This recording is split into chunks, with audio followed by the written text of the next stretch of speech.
Hey y'all, it's Shyne International here and I am back with another video. Today we'll be talking about how to save those coins. I will be giving you effective tips and tricks to save your money fast and efficiently.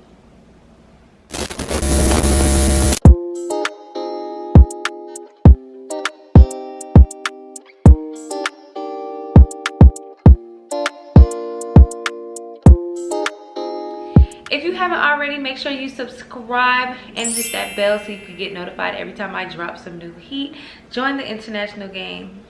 This was a highly requested video, y'all. Okay, so back in the days, it was okay to just blow your money, you know, not really have money put away. But like as you get older, you never know, and you start to take precautions for things that can happen unexpectedly. Like if something were to happen to your car, or if you ran short of money and you needed money, like anything can happen, you get what I'm saying? So that's why it's good to have a savings, so you'll be able to take the money and do what you need to do with it for the unexpected situation without hurting or without even stressing like, how am I going to get this money? So that's why I always advocate for a savings account or having a savings period. It doesn't matter what you have it for, you should always have a savings account.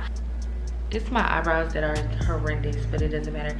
Without further ado, first figure out what you're saving for. So like, what is your savings going to be for?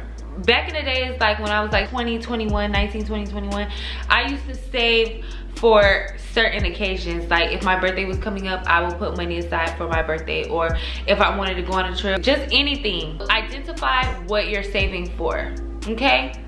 Whether it's emergency fund, whether it's a down payment on a house, whether it's a new car, whether it's a trip, spring break trip, it doesn't matter. I feel like it's important to just have in mind what your savings are for, even if you're just saving for a rainy day, or if you have an emergency fund savings. It's good to identify what kind of savings you're trying to do, because it's like if you're just putting money up and you don't know what it's up for, you're gonna feel comfortable going back and dipping in it, and we'll talk about that later on down the line. Okay, so once you got that out the way and you know like what you're saving for or whatever, I need you to go open a savings account. Okay, now this is at your own discretion. As I always say, I can only give you my advice. I can't tell you what to do, but I do feel like when you put money in a shoebox, I'm a good saver. It doesn't matter if it's cash or if it's in an account, but I can say, even with me being a good saver, I feel like I dip more in cash. If I were to double dip, I'll dip in my cash before I dip in my savings account. You get what I'm saying? So open an account. I say if you don't already have a checkings account, get you a checkings and a savings together, a bundle. It's like under one account, so you could transfer back and forth. If you're not able to get an account, like there's a lot of companies that offer like accounts, even though it's not really like an account, it's more so like prepaid. I don't know how that works, but Chime is kind of like that, and they open accounts. It's not a bank, you get what I'm saying? If you decide to do cash and have a shoebox or have a stash,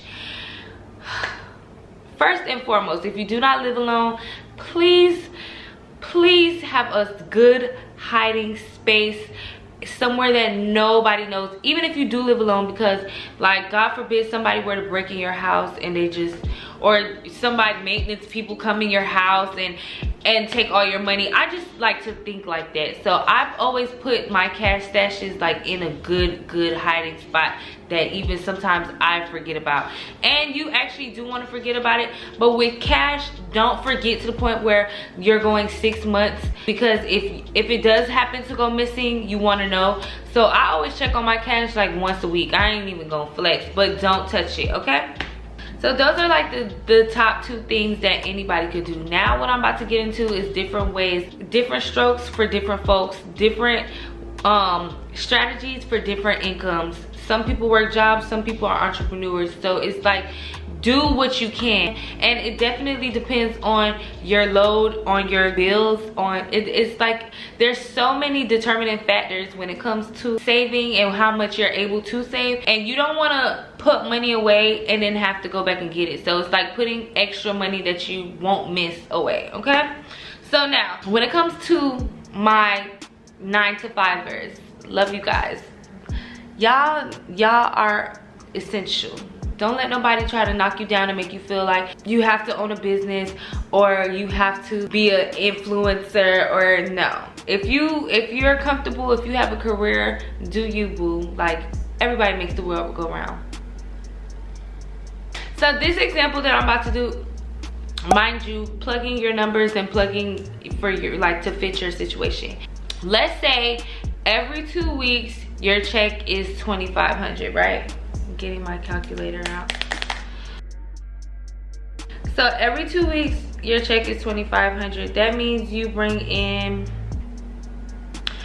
usually if it's every 2 weeks you get paid twice a month, so you bring in $5,000 a month, right? Okay, so let's say your rent is $1,500, right? Okay, add in all of your bills, okay? So if you have a car note, if you have like light bills, all your bills that you, major bills that you could pay. Small bills, I wouldn't really add like $30, $40 bills. Like, I wouldn't add Netflix. I wouldn't go that deep. I'm not really a budget type of girl. But like your big bills, like rent, car note, you could add your lights and know if you're paying that, like big cable, like $200 bills, $100 bills, add those, right? We're gonna say that you have a $300 car note, okay? And then light bill is $50. So lights, rent, car. So in total, all your bills come up to $1,850. You have $3,150 to play with. So that you can maximize that $3,150. Now this might be a lot. Some people don't make $5,000 in a month, but like I said, plug in your numbers. Some people like to pay their bill when they're due. So let's say your car note is due right before your check. You pay your whole car note right then and there. Or rent due, you wait till your last check of the month to pay rent for the next month and then be broke until you get your next check. Why? You could stretch your money and maneuver your money. So what I would do, 1,850 divided by 2 is 925. So 2,500 minus 925 is 1,575. So you took half your bills from the first check and put it up, and you take the other half of your bills from the second check and put it up. You have all your bills for the month, and then you have money to play with. So let's say this 1,575, right, that you have left from each check. This is how I save money fast. If you can't do it like this, do what works best for you. But I'm telling you how I save money fast. Out of that 1,575, I'm putting $1,000 up, or at least $900 up in my savings account. Do what is most comfortable for you. But let's say you want to save $5,000 in 2 months. This is how you do it.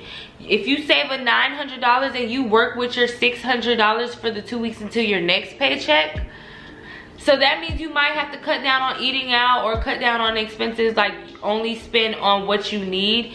But guess what? You got that money up. Now let's say you spend half your check, which is a little bit more comfortable, because let's be realistic, we don't want to live like we're broke. You get what I'm saying? So 1,575 divided by 2, that's still 780. That's 787.50. 700 is still a good amount to put up. Even if you put away the 575 and just kept $1,000 for yourself, 575 times 2 a month, that's $1,000 a month.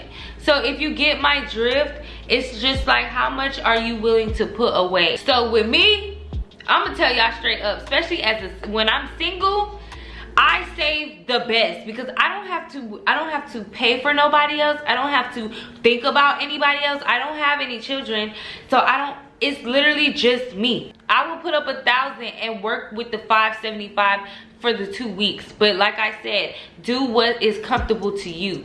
The more that you put up, the better results that you get out. If you put up 1,000 every check for 3 months, that's $6,000 you saved up. Man, 3 months, you sitting back and you just chilling. Let's say that you wanted a car or you wanted to put down on a house. In 3 months, you could get your down payment for a house, especially for a first-time home buyer. Pay attention, y'all. Pay attention. Are you willing to sacrifice the extra things that you know, the going out, the partying, and this is that and the third to reach your goal? Now, if you just want to save here and there and you don't want to save so aggressively, $200. The money's gonna pile up slower, but at least you're still growing your savings account, okay? I did 9 to 5ers, so entrepreneurs, here we go. This one's for you. First and foremost, pay yourself first. If you have employees, pay yourself first. If you have an assistant, pay yourself first. Let's start there. Even if you're working for yourself, I feel like you should start paying yourself like a check, because that's what I was doing at one point with my business. This is for my full-time entrepreneurs, y'all, okay? Full-time entrepreneurs. What I did was pay myself at the end of the week, well, the beginning of the week. I used to get paid every Mondays. I used to pay myself every Mondays. Y'all do hair, y'all do makeup. Okay, let's say you made $1,000, right? You're going to pay yourself that $1,000. Just like my 9 to 5ers. You're gonna put the $200 away, or $300, however much you're able to afford, because we know you got bills too. However much you're able to put away and not touch, you put that away. You can pay yourself whatever day, because you're your own boss. Don't spend it, entrepreneurs. This is our problem too, and I'm gonna include myself in this, because I will like make a certain amount of money in a day, and then next thing you know, I'm spending some of it. Put the money up as if you're getting paid. So then on Monday, I count out my cash. I look at my PayPal. I transfer how much I want to my savings account. I transfer how much I want to my checkings account. Every Monday, I used to go to the bank and take my cash, and I'll do a little bit in my business account, personal account, savings account. Y'all, you don't have to be dramatic or save aggressively unless you're trying to get money up fast. If you just want to gradually stack your money up, $200, $300, nothing. Piece of cake. It's nothing, especially to entrepreneurs. Some weeks are better than others. Some weeks you only make $500. And if all you can spare is $100, or hell, even 50, do that. You get what I'm saying? It's up to you. It's at your discretion. Just make sure that you just stay disciplined and save money every time that you pay yourself. Put money away and don't touch it. And I promise you it's going to build up.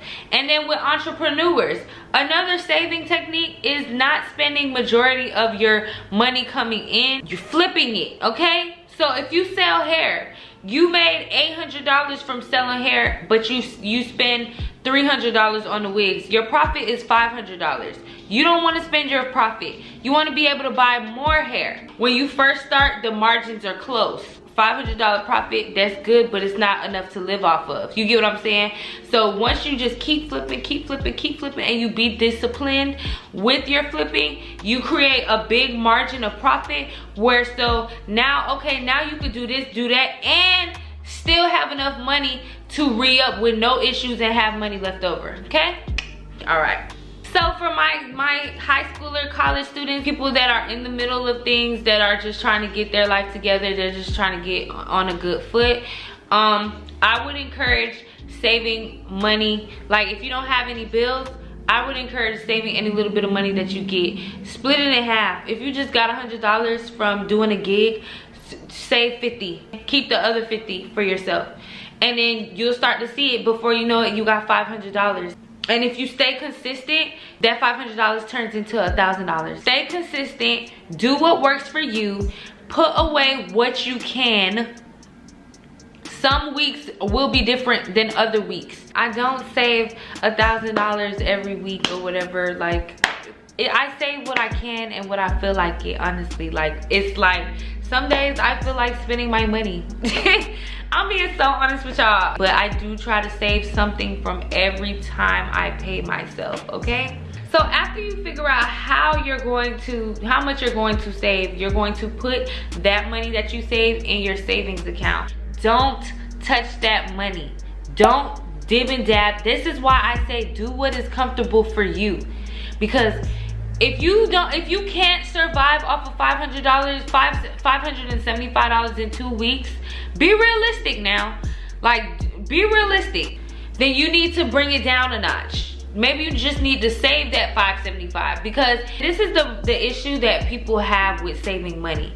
They put money up. So let's say the whole month you saved and you actually saved $1,000. Then the next month you feel like you need some money. You splurged out on the check, right? You paid your bills and you bought a whole bunch of stuff. Now you're broke. Now you don't have no money for a check for 2 weeks, right? You feel like that's an emergency.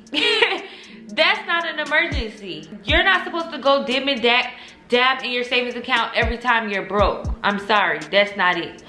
I saved 2 checks. I got $2,000 in my savings, and I just bought 10 pairs of sneakers, and I don't have no money till the 13th, and I'm hungry and I want crab legs, so I'm just gonna go get the money from out my $2,000. No, that's where we be messing up at. And it's going to happen, especially if you never have been used to saving, especially if you don't have any like discipline. When you build your account up, like, and you got like 5 racks, you feel like you could just touch it, like, oh, $30 here is not gonna do nothing, $100 here. Listen, don't touch it, set it and forget it. That's why I say get an account, because savings accounts don't have a debit card. And then on top of that, it's like you can only do but so much transfers with an account. So it's just like you got like 3 or 4 transfers in a month. So you can't keep transferring back and forth from your savings to your checkings and stuff. So that's why I advocate for a checking account, I mean a savings account. Don't make me mad. Don't make me mad. Don't save $3,000 and then go splurge and go shopping and go buy shoes. If you saved for a goal, if you saved for your trip and your trip is coming around, then yes, spend your money, because that's what you saved for. If you saved for a car and it's about that time you got enough to put your down payment down, okay, then spend that on your car. Okay, just stay focused and stay disciplined, y'all. Come on now. The most important thing here is to not spend the money that you're saving for, especially if it's just a money just to have or just an emergency fund. Don't spend the money. I honestly don't agree with like lifestyle cuts to save money, because that's like the energy of lack, and we don't live there, ladies. Like, international gang, we don't live in lack. We don't have the mindset of lack, and we do not carry or tote the energy of lack at all. So I'm not gonna tell you to stop going out to eat or whatever. Yes, you could cut down, you could limit it. I'd rather enjoy something in moderation than completely cut something that I enjoy out of my life to save some money. Like, no, we're not living in the energy of lack. Why should we feel like we have to go without to get ahead? No, I'm not doing that. We're not doing that. So, like I said, enjoy what you enjoy in moderation as opposed to cutting it all the way out. If you get coffee twice a day, you don't have to stop getting coffee to save those little bit of coins to put in your savings. No. So another way I can say is easier to save is by bringing in more money. So if you work a 9 to 5 and you have a business, now you're going to be saving the money from your business, putting it all away, because you have a job, you have a 9 to 5 to pay your bills. Anything from your business is extra. So that's the extra income, you save that too, or you save a portion of that too. The more money you bring in, the more money you have to play with. You get what I'm saying? Like, you're not so tight and it's not so, like, a burden to you to save the money. Bring in more money. Bring in more money. If you feel like you don't have enough space or margin to save from your job, from your business, pick up side jobs, do gigs. Like, there's so many ways to get money. Bring in more money so you have more money to work with, and it's more fluid, and you have more, and you could disperse it how you see fit. Thank you guys so much for watching my video. I hope these tips and tricks help you out with saving. These are just my tips and tricks. I just want to say thank you guys so much for 5K. Oh my gosh, it's like What are some ways that you guys like to save money? Leave them in the comments below so everybody else could see and they could write down and they could take notes and they could try those ways as well. Make sure you like, comment, subscribe, and hit that bell so you can get notified every time I drop some heat. Thank you guys so much for watching, and I'll see you in the next video. Mwah.